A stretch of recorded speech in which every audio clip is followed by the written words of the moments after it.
Hello, welcome to TrueHoop with me, Jarod, Hector, and Coach David Thorpe. How are you, sir? I see vacation in my sights, my man. I'm gonna plow through this week and then take some much needed time off. David, it's the NBA calendar and season is very long for David. He starts working out with players as they get ready for the draft and all that. August it starts. Well, but before that though, right? Like, so the draft kind of bleeds into one. So you really only have like next week. Yeah, right. You have like a week off. No, right, yeah. Next week. So the way it looks for me is after summer league, I get about a week. I'll take this week. I'll work, take a vacation.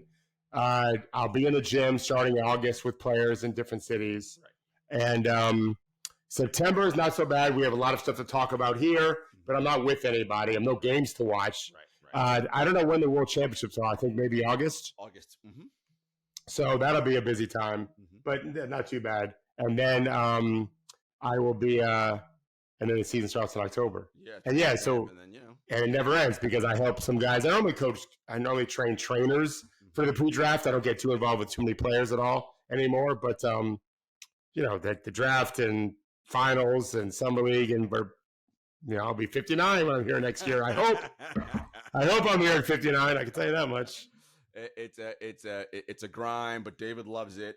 He was just in Vegas. He put out a piece about some of the stuff he saw at Summer League. It's on TrueHoop.com. Encourage everybody to go out there and check it out, and we'll talk about some of it. But David, I kind of want to just kind of overview Summer League, and as a basketball watching public, we tend to get very excited or down based on the happenings of players in Summer League.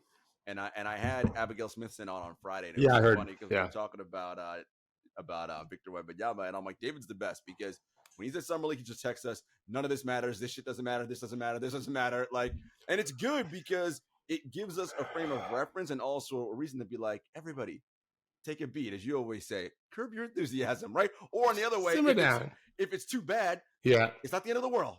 Calm yourself, right? Like, we have a lot of things, but the reason why it's like that, David, is because of the format of Summer League, and it's so unlike what regular basketball is like for these guys. So, I mean, so the best way to put it would be we have to understand how weird summer schedule is for them compared to their regular routine. Athletes are almost without fail creatures of habit, which is great. We all should be. My almost 82-year-old mom was at my house last night for dinner, and I think she needs to get a better routine. There's no such thing in Vegas. It is wild and woolly. It is very little time on a court, very little time to get shots up. Forget about pregame routine. If you ask, players live by clocks. Here's what time practice is. Here's what time strength training is. Here's what time I'm having lunch with my chef or whatever. Those that are fortunate to have one. Straight on down the line, day and night. Game day. They know where they're going to be at 10 o'clock. They're going to be at 2 o'clock. They know at 3:45 they're on the court for the first time. At 5:30 on the court second time, whatever. So Vegas is nothing like that at all. You're almost never there. So not to mention the fact that I was watching a player play last night who did a ton, 12 to 20 NBA workouts, plus the combine, plus his agency's pro day, plus who knows how many Zoom calls. He's played 5 games of Summer League. All 5 he played in. Like, it's a lot. And that was just since they started training in May for that. Victor's a little different. Some of the Brandon Miller a little bit different because they're not working out for many teams, if any. And but still, all those routines are gone. And I teach a concept called take that aim. I stole from Harvey Penick, the golf coach. When you shoot, there's nothing that exists in that moment in time than that shot. And if you ever played golf, Jarod, I don't know if you have. I have. Okay. One of the first keys to being a better golfer when I was decent at it back many years ago before I had kids is I was able to really narrow my swing thoughts, as recommended by people like Harvey Penick, the greatest coach ever in America. Well, that's exactly what shooting's supposed to be. And man, these guys, especially these rookies who don't know what the hell they're doing in terms of what the coach wants, the system that they're running, whatever. Is this a good shot? Although some of them have no conscience, which I'll complain about later. There's a lot of thoughts going on in their brain. And I know this from talking to them. You can see it also. There's just 1,000 things running. You can see it when you watch them play. So I don't like to make judgments on any particular skill in summer league. Number one, they can always get better, ball handling, passing. I tend to look at motor. I tend to look at how they handle failure. Are they able to see things? Do they get off the ball quickly? You can learn to do that. Kawhi did, famously. And then I also recognize, okay, here in the moment, here's what we're looking at. And here's what they have to get better at. So, yeah, we need to not be so judgmental about these guys, especially at the rookies. The other players who have second or third year, they don't have an excuse if they haven't gotten better. And the other thing you look at, too, I know, is what kind of a teammate are they being, right? Is this really about selfishness and I've got to make the team or whatever and score all the points, or is it about getting guys better? And for someone like Victor, right, or any big, really, they struggle because the guards in Summer League, right, tend to do all the scoring and take tons of bad shots. Yes. So well, so yes. Yeah, it is the lack of understanding our guards have at this age is alarming. And there's lots to blame for it. But it's a concern that the coaches don't have the ability to help these players play better. And I know what's going on. I have not talked to you about this, but if you're a summer league coach, you may have never coached a game in your life. So there's a whole separate issue we could talk about if you want. But also, if you start benching players for not making good decisions, you run the risk of not being able to get that agent's players going forward.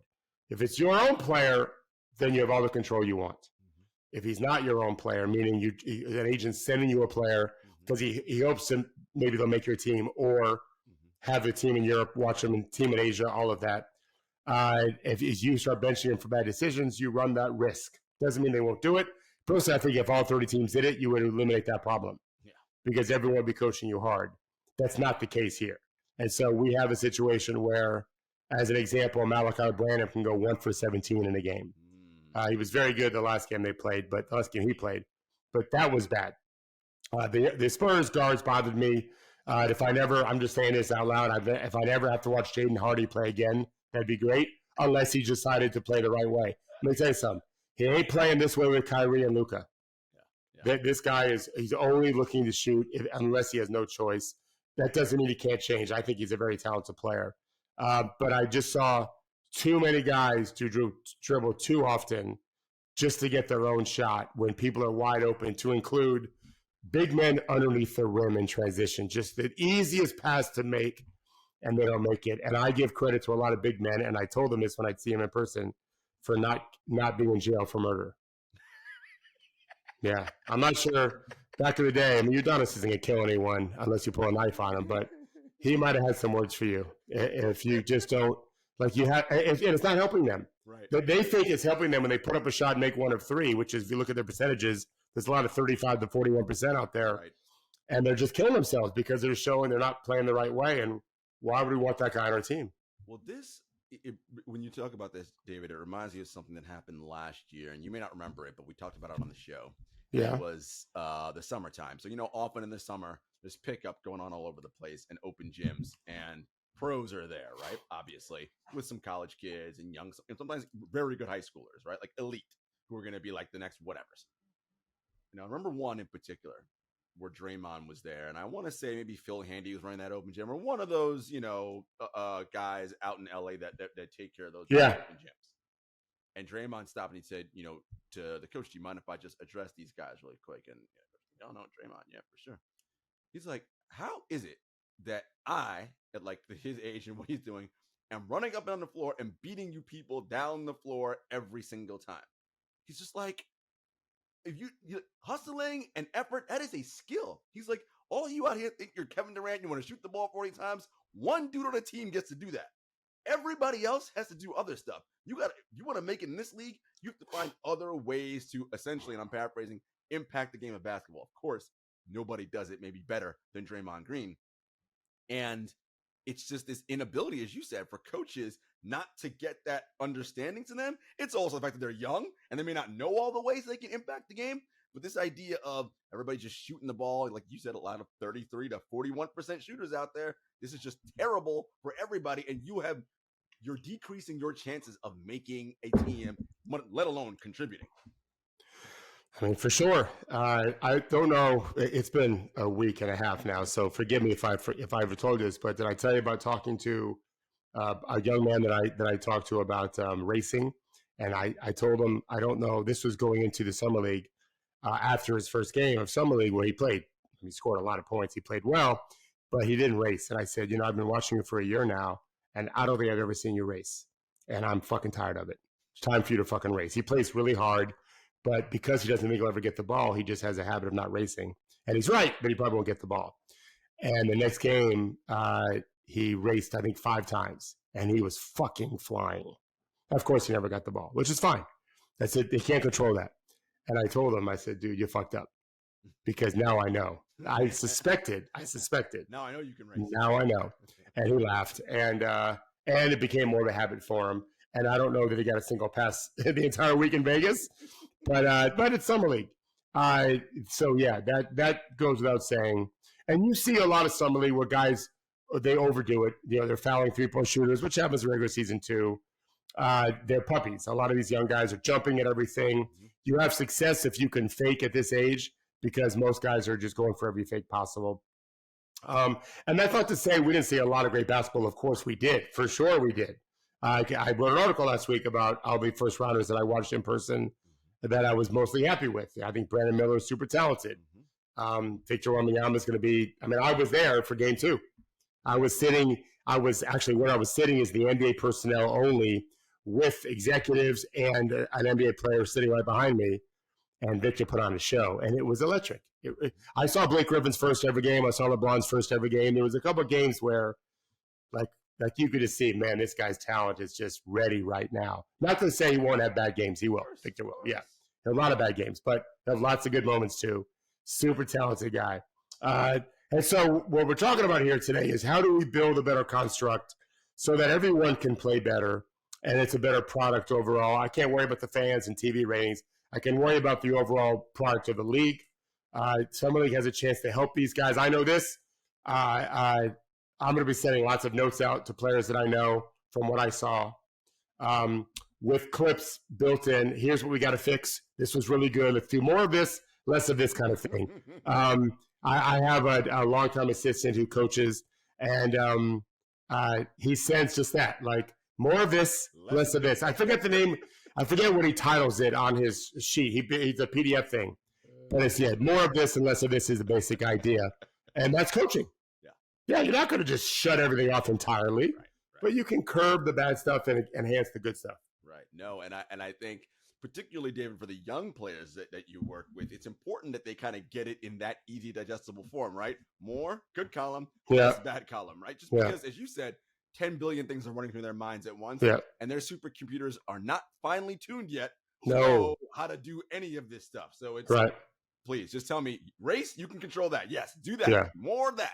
Right. And I think that's super important. Let me give you an example of this because you'll really like this. So there was a player I was talking to, an agent asked me to talk to a young guy. He had been in the NBA a little bit. He played in Europe this last year. He's so young, maybe 6'7", like crazy athletic. An NBA team said, like, if we can just get him to do X, Y, Z, like he's going to make our team. And he in the first game, he didn't do X, Y, or Z. And so one of his issues was he's so focused on doing his job boxing out that he had no rebounds. Now, his guy didn't get any rebounds either, but that's not going to work. And so I told him, you are magnificently athletic at 6'7" and long. You don't have to box everybody out. What you have to do is this. If a guy is bigger, more powerful, athletic than you, then you got to box him out.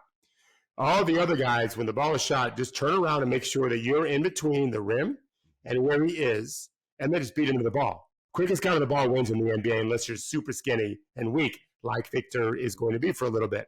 But these are grown men typically. Whoever gets the ball first is going to win the ball. Unlike college and high school where power matters. Second guy can win those battles. And so I talked to him about it, and it's like eureka. No one ever explained that to him before. And it just freed him up. And I actually had a conversation with a few players about the same thing. Quickest to the ball wins. And so that's very easy to manage. Very easy to focus on. That's the key to teaching. Keep it simple. Yeah, David, and I know, I know you don't want to, and we're not doing this. We're not shitting or crapping on coaches in the league, but like that is such a simple teaching tool. How does any assistant worth anything on an NBA bench not know how to say that to a player in summer league? Well, not just summer league. He's been playing. He played in college. He played in the NBA. He played in Europe. I don't think we have a lot of coaches anymore. I think we have a lot of guys standing up running a team. But I don't think we have a lot of guys coaching for different reasons. Honestly, Jarod, I'm not complaining. I have a nice burgeoning business. I'm helping these guys. You guys keep sucking so David can make all the money. I mean, I've told you, an agent said to me, you should hire 10 people and train them up because you'll have the whole league. There's just not a lot of teaching going on. Maybe that'll change. That's fine. I can't do this that much longer, maybe 15 more years. At most, I'm hoping to get at least 10. But there's not a lot of teaching going on. And those that are teaching are going to really reap the benefits of it for sure, both for the younger assistant coaches and there are a bunch of young guys who really do want to teach the game because a lot of them are contacting me, and I'm thrilled about that. But, Rick Carlisle can coach the game for sure. But they're managing the big macro view. Yeah. And so the younger assistants or the other assistants need to deal with the micro view, and they're just not doing enough of it. Clearly, they're not. And but I'm always hopeful that things can change. Yeah, Rick Carlisle's too busy worrying about is Kyrie going off the deep end today, right? To talk about boxing out and like first to the ball, right? I get it. Yeah. Much more important things there. There were a few players that you liked in summer league. Well, a lot of players you liked in summer league. One player I want to talk about just because his name is fantastic. What did you think of Grady Dick this summer? I liked him a lot. So first of all, anyone that can really shoot it, good for them. That's a good thing. Toronto desperate for shooting, but he was more than that. And I saw him play in high school, and I wasn't so impressed. I didn't really watch him at Kansas very much, but a lot of Kansas fans were there. That's kind of the cool thing about summer league too, is you'll see the college jerseys. Mm-hmm. They're big fans. There's a lot of fans, and I don't want to forget how serious a lot of these NBA fans were in Vegas. Oh yeah, I don't think I've talked to you about this. They recognize bit players, guys that played 15 minutes in a summer league game. Yeah. They recognize them. A lot of the guys. For diehard NBA fans. Yeah. Like that's, They're really into it. So Grady plays really hard. He hustles. He looks like he's scoring the move a little bit. He looks like he can play off the shot fake attack. But again, show me a guy that can really hustle and shoot at 6'8", whatever. He's really tall. Yes. Then you're good. Like he's gonna be a good player in the league. I'm excited about it. I like him a lot. We know a team that you have a lot of connections to because there's players you work with there. Indiana, God, they have so much talent coming in. It's like they have a logjam, right? Jarod Walker, I think you're very high on. Is going to be very good. We like Obi Toppin a lot. We thought it was a great pickup from the Knicks. I mean, of course, they have Andrew. Benedict Mathurin can do one thing very well, which is score. We're not sure. Right. We're not sure about anything else. Yeah. Maybe he can learn, but as to David's, we said it 5 minutes ago. Someone has to teach him those things, and he has to be willing to learn them. They're trying, right, there you go. Because I think, based on hearing people talk, including assistant GM Chad Buchanan the other day on TV, they're working with Ben on moving off the ball better and defending. Ben's talking about playing better defense. It remains to be seen if that happens. He can score. Well, it's hard not to score when all you do is shoot. He's very one-track minded. Unlike some of these other guards, he's a foul magnet. He can get fouled, which is great. Yes. There is a place for him in the league for sure. I wasn't high on him coming out of college. I'm still not, but I recognize the upsides there. Jarod Walker, I'm very high on. Yeah. I'm back and forth on whether or not they should have taken Taylor Hendricks, who did not. He's the only first-round pick that I could think of. Oh, no, the kid from Duke, Tariq Whitehead, didn't play either. Mm-hmm. But Taylor hurt his hamstring, I think, or maybe calf. He didn't play. Jarod Walker, he was a backup point guard, IMG National. He's got passing skills, got some handle skills. He can shoot okay. None of those things were evident repeatedly in Vegas because he mostly messed up. But the overall talent's there for sure. Shot blocker, great personality, great charisma on the court. And he's probably going to lose his starting spot to Obi Toppin. Fine. He should play a good amount every game. And don't think he's got the size to play some five, whereas maybe eventually he will. He reminds me a lot of Draymond Green. He does. Yeah, better shooter. Yeah. I wrote that too. Yeah. Draymond is an amazing shot contester because he has unbelievable timing in the post. And I'm talking about post shot contest, not perimeter. I don't know if Jarod does. And maybe he does. I haven't seen it, or I just think we need to see more film. But if he can get that part of his game, despite being pretty small, well, then he's going to be able to play some 5'2", whereas Taylor Hendricks is 6'10" or so. He'll be able to. So we have to watch that. But I think there's a real – Indiana's got some cooking. And, of course, I love their backcourt with Andrew Nembhard and Tyrese Halliburton. And they can trade Buddy Hield and T.J. McConnell. And Miles Turner if they want. Yeah, I think they'll keep Miles. But you're right. That doesn't mean they will. He's got a few years left of his extension at a very good price. He'll be worth a lot, as we've talked about with Henry too. Your contract really does dictate your value to the league.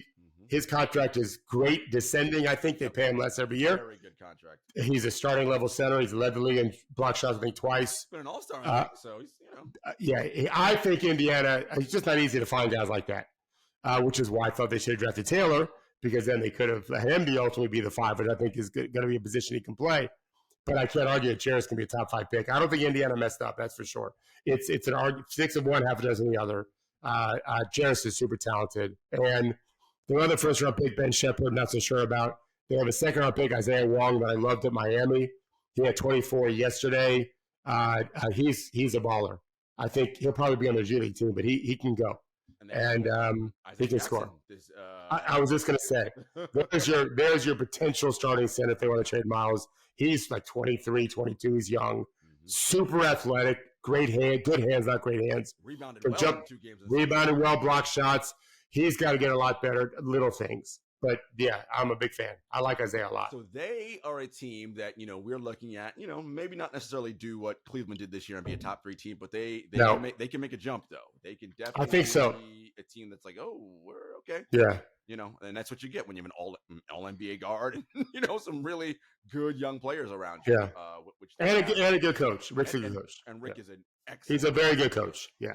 One of the other things that we talk about around Summer League are some of the transactions that happen. And one that we didn't get to talk about was Chris Paul ending up on the Golden State Warriors. And the Warriors, we talked about this. They made their decision, right? And, the punch heard around the world. Well, they chose Draymond, right? Even though Jordan got the extension last summer, Draymond's the one who's here now. Jordan is now on the Washington Wizards. They have Jonathan Kuminga, and they have Moses Moody still. Of course, they have the core with Steph, Clay. I mentioned Draymond. So the question is, now they add Chris Paul as part of that Jordan Poole deal. And it's a funny thing because Chris has kind of been like a thorn in the Warriors have been a thorn in Chris's side throughout his postseason career in the Western Conference, going all the way back to the Clippers. And then his time with the Houston Rockets when that team probably should have beaten the Warriors if he didn't get his hamstring hurt. Yeah. So now it's going to be interesting, right? And just seeing all that sort of like collective IQ on the floor. What was your thoughts about the Chris Paul acquisition for Golden State? I mean, Jordan Poole, they were better last year when he was on the bench. So they've just replaced the guy that hurt them with the guy that probably is going to help them to some degree. If they're smart, which I don't know if they will be or not, Steve Kerr's smart. New management, Mike Tell, maybe we'll see. They should not play Chris Paul too much. This is not rocket science. And I think he'll be a net positive for them in the postseason. They can go with Curry, Thompson, Wiggins, Draymond, Looney, or they can put Chris Paul in for any of those guys. Literally, any of them. And I like Chris with the second unit with Kuminga and all the pick and roll he could do with those guys. I feel like that'll be. Yeah, I'm worried about their second unit. This is where, he can fit in with any of those starters. Kuminga's got to make a big jump this year. I was talking to a player the other day that's like Kuminga and told him, you've got to learn to be Looney first. He's not on Golden State. You've got to learn to master the screen and roll game, the defense in the post and the perimeter. Where to fit in, find your spots without taking 12 dribbles in a game. And then maybe you can grow into something more. I don't think Kuminga likes that. But Looney has told the league how to do it and be very successful at it. And so let's see if Kuminga understands what he can do this year. It's a big question. Golden State's failed in some of their player development. Every team does to some degree. Let's see how they do with Kuminga. But I think they need to develop their bench if they want to be contenders. I'm with you. I mean, Curry is still, of course, playing at elite All-NBA level.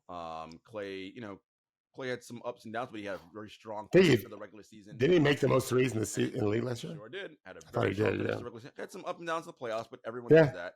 Draymond still, when he's locked in, still the best defender in the league.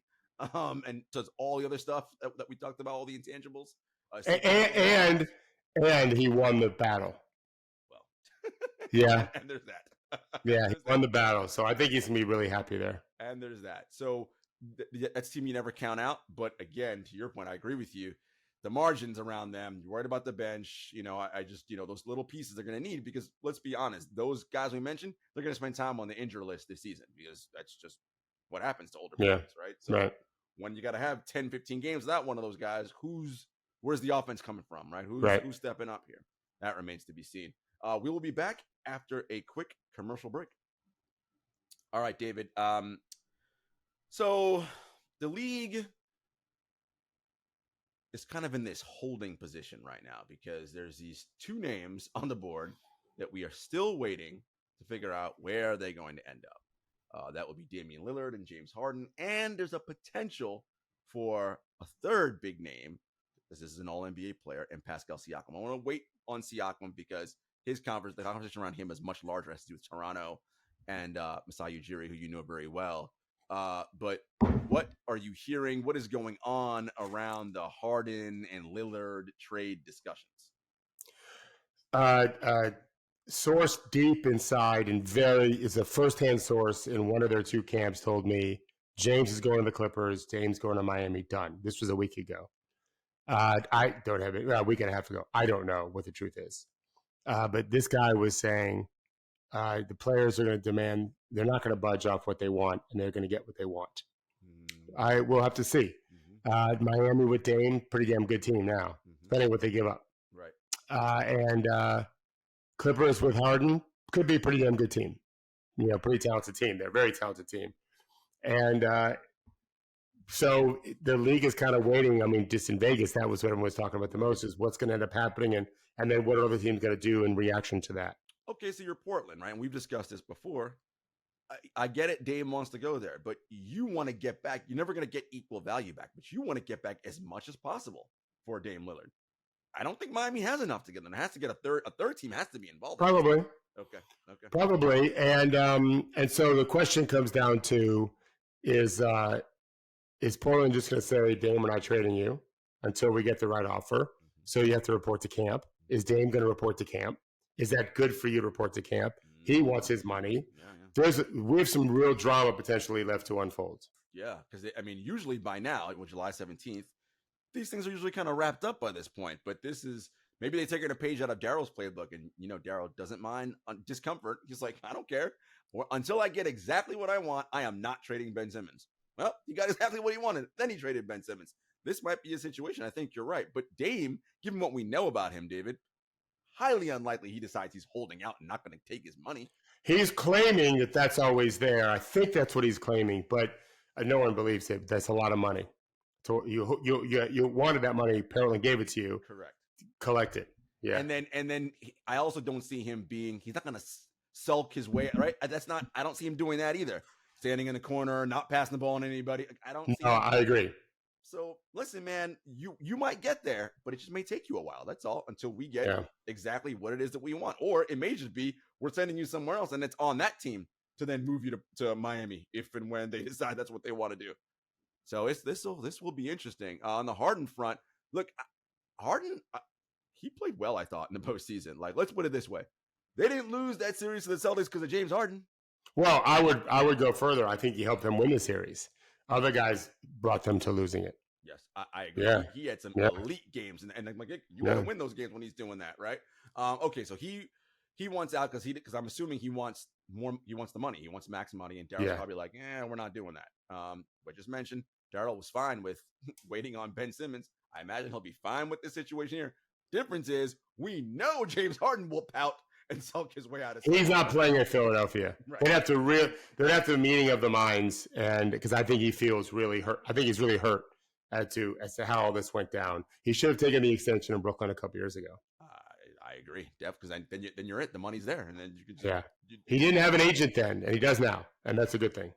So people, I always wonder about that, right? Like the CBA exists, and it just kind of basically slots how much you can make, right? Because it is what it is. But there's still value in having an agent, right? Like in terms of negotiating and getting exactly what you want. I mean, you can argue in court on your behalf if you want to. I don't recommend it. These are professionals. They're not just professional negotiators. The better agents understand the landscape of the whole league. They also take the brunt of criticism for you inside offices, the conflict resolution skills. Players, by and large, have absolutely terrible conflict resolution skills. Most humans do, by the way. I didn't mean just say players, but as it happens, the players, well, that's what the agents are doing. They don't have a problem with conflict resolution. That's all they do. And so, yeah, he would have been better off, I think, having an agent. And I think the agent would have said, I talked to some agents about it, sign the deal, and then we'll go from there. Yeah. And he took a chance on, for whatever reason, and it's not working out for him so far. It makes sense, bird in the hand, because once you've got the money, then it doesn't. Yeah. Then you get a little more leverage that way. That's what Lillard did. Correct. He got his max deal, even though he dropped all the hints of I want Portland to make some moves towards winning a championship. They did almost nothing besides Jeremy Grant, and he still got his money, and now we're where we are with Portland. Absolutely. So the Clippers are where Harden wants to go. He's an LA, I was gonna say kid. He's an adult man, but LA kid. He grew up and played his ball as a youngster in LA before he went to college at Arizona State. Clippers with James Harden, I like, but that's really still dependent on what Kawhi and Paul George do. Yeah, it's a talented team. There's so many question marks. How many games those guys going to play? We ask this question all the time. It's never materialized. But Harden gives them more depth at scoring and passing. He can lead that league he can lead that team in passing, just like the league last year in Philadelphia. Easy. The problem though is if I'm Daryl and he being James ends up in the Clippers, without a doubt, Terrence Mann's coming back, and I'm like. I have some doubt only because the Clippers want to trade him. But you're not wrong to say Jarod would really want him. And that's you're very high. We like Terrence Mann a lot. Like he's a good player, and he's young. Which again, you guys, I know big names and stars are what you know, but you need young legs in this league to win. Bruce Brown in Denver, right? Christian Brown at the end. It's just you need young guys, and he's an experienced young guy. He's played a ton of playoff games. I think he's in his prime, 25, 26 years old now, I guess. That'd be a nice backcourt, him and Maxey. Yeah, for sure. But they're not extending Maxey. I think they told him they're not extending him for different reasons. They don't like. No, because it gives them cap flexibility going forward, and you can trade him. He doesn't have a poison pill. If he signs the extension, he has a poison pill. So it makes it easier to trade. Not to say they will, but Daryl has to keep his options open. I guarantee you, they told him behind the scenes, just keep doing what you're doing. Right. We'll take care of you in the end. Because they have to. I mean, this kid is. I'm sure they love him. Yeah, I have no doubt of that. He can race. He can shoot. I mean, those are two big skills right there. You're winning. All right, the third name on the board, and this has larger implications, is Pascal Siakam, and I say larger implications because. Look, Masai Ujiri has been sort of this Teflon president of basketball operations for quite some time now. The only other executive with the kind of Teflon skin that he has is Sam Presti in Oklahoma City. But now Masai may not be having that. And the question is, what do the Raptors go from here? They've had three straight seasons of underwhelming. Since they won the NBA championship. They have some young pieces that we like, but they're rebuilding. Where's the rebuild going? We're not sure. They fired Nick Nurse. Okay, so he's gone. Now you got Adrian Griffin in there. Okay, not Adrian Griffin. I'm sorry. Darko, yes, from the Grizzlies, who I'm very upset about because I liked him a lot. He's good. I think it was a good hire. So you know how that goes, David, right? Okay. Coach is gone, new guy in. Well, the next person to go after the coach is the person who put this all together. So what is happening in Toronto with Masai, potentially a Pascal talk on a rebuild? I mean, you got to go way back and the 2019 season, they fired Dwayne Casey and that worked out. I thought it was a smart move, worked out to be smart. Getting Kawhi, I thought that was an easy move, easier than finding Dwayne, who had been very successful there. That worked out great for a year. But they've had Kawhi, Fred VanVleet before that, and now on the sides watch Chris Bosh all walk for nothing. I think there's even one more that walked for nothing. And now they're faced with Siakam, who's in his last year of his deal. He was All-NBA 2 of the last 4 years. He just missed out this year because the team sucked. It wasn't his fault. He had the same year as the year before. He made All-NBA, and they haven't extended him. And then they said they're basically going to trade him. I mean, I was in Vegas talking to teams who were telling me Toronto's looking to trade Pascal. I don't even know what was public because I was just so immersed in the game and the games in Vegas. I really have no idea what was out there. But I know what teams were telling me. And then all of a sudden, they weren't looking to trade him. So that to me tells me that, yeah, they'll trade him. They're just waiting for the best deal overall. I've been told that Masai's job isn't as secure as it once was, and he recognizes that. This is a guy that's super famous in Canada, does a lot of work in Africa. The NBA is not his only oyster, so to speak. He's only bailiwick. He's very involved in a lot of things, and he's got to lock in on where they're going here. If you've got OG, you've got Portal, you just pay $80 million to over 4 years.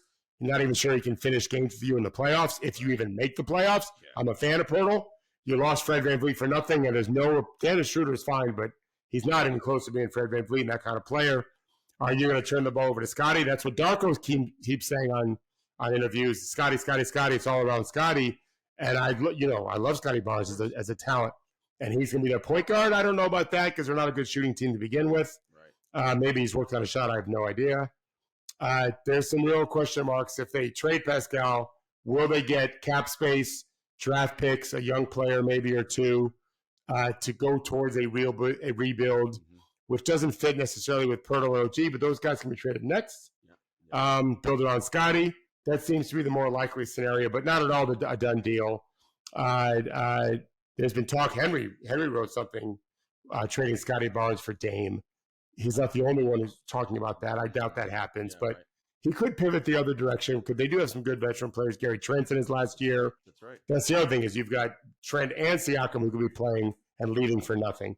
I don't see any way Masai ends the season without either of those guys being traded because they're not going to come back. Although Pascal said he loves Toronto after what's happened recently, I don't know that he'll ever come around. I have no idea. But it's a little bit of a messy situation. Talking to Toronto people who cover them and the journalists and so forth, they're uncomfortable with what's going on. They seem like a team of mismatched parts. Like you're unsure what you're doing with Pascal. And Pascal's he's in his prime all NBA. Like Scotty's not quite there yet, right? And so an OG wants more of a role like that. And the team doesn't shoot well. You sign Pirtle, who's a vet. Like it's just But he can't shoot. He can't shoot outside 18 inches. I like their coaching hire. We'll see if he's good, but it seems like he's going to be good. And I don't know about mismatched parts as Jarod as much as what you said about they're just bad shooters. They need to get better shooting, but they also have a change in staff, and I do believe that's a big part of it. Is the right coaches working with you on your shot every day, telling you the right things, whatever can make a difference. We'll see how this year goes. Which is why I thought maybe he'd sign. I thought Masai would extend Pascal, start the year off, see how it goes, and if it's just not clicking, then go ahead and make some moves. That's what I thought would happen. It still can happen. Yeah. They still can extend him. It's just the word I'm hearing recently is that isn't likely, which is just weird to me. And Pascal, this is the last year of his deal, right? So he'll be an unrestricted free agent next summer. Correct. But he's somebody, David, who could swing the balance. A lot of teams. It makes it sound so like, oh my God, he'll swing the balance of power. But like on the right team, someone is now a championship contender with Pascal, right? If they have other things that are like really good. I mean, look at we talked about the Pacers. If Halliburton maintains his All-NBA level, Nembhard, who I thought was the best player in Summer League, give or take, he only played 2 games. Jabari Smith Jr. was great. Keegan Murray was great. It's unfair to say Andrew was better. He was the best point guard, one of the best players. Given the fact that he had 8 turnovers in the first game, in part because he's playing with guys that have no idea what they're doing, dropping passes, whatever. And it was they hadn't barely practiced, but he looked just very smooth. So that if that backcourt solidifies, Now they have Bruce Brown probably starting at 3. So there's 2 defenders and 2 passers and 3 guys that can really play in those 3. Obi Toppin as a 4, Miles as a 5. Well, what if, and I love Jarvis Walker, but let's just talk about right now, if they were to get Siakam, and he's your starting 4, if they keep Buddy Hield and TJ McConnell, and they got Miles at the 5, Isaiah Jackson backing him up, Obi Toppin backing up Pascal. Jarvis plays a lot of the G League. He's just 19. They've got a talented team with growing players that they're much more. They could pull a first round upset if they were to do that. I don't know if they will, but yeah, they're one of the teams where Pascal could really, same as Orlando potentially change the fortunes of he lives in Orlando. Not that I want Paolo at a 5, but he could do it. Right. He and Pascal both can guard a lot of 5s. And you put him next to a stretch 5, that's probably pretty good, right? Like, I mean, of course, that'd be great. I would love this, but the team wouldn't be the same construction. I wanted it last year. I was like, Pascal on Memphis would be great next to Jarod at the 5. I thought about Memphis. I moved Steven. I actually did a trade machine with Memphis where Steven Adams goes. For sure. And then Jarod plays the 5 next to Pascal. They're pretty good. And I think Brooklyn's very interesting. Pascal is an okay shooter. He could be better. I like him with Claxton and Bridges. That's got some legs if Brooklyn wants to do a deal. Yep. Not that Masai would do a deal with Brooklyn, but that's got some legs. And Brooklyn has a bunch of picks, so they can get them. Yeah. Cam Thomas can really score. They could use some scoring in Toronto. He can shoot too. Yeah, no, that's that remains to be seen. So these players and where they potentially, these being, of course, Dame, James, and Pascal, if he does indeed get moves, that I think will really tell us what might happen next season, and that's stuff that may not happen until the start of next season, possibly, right? Or after. Yeah. Trade deadline's February.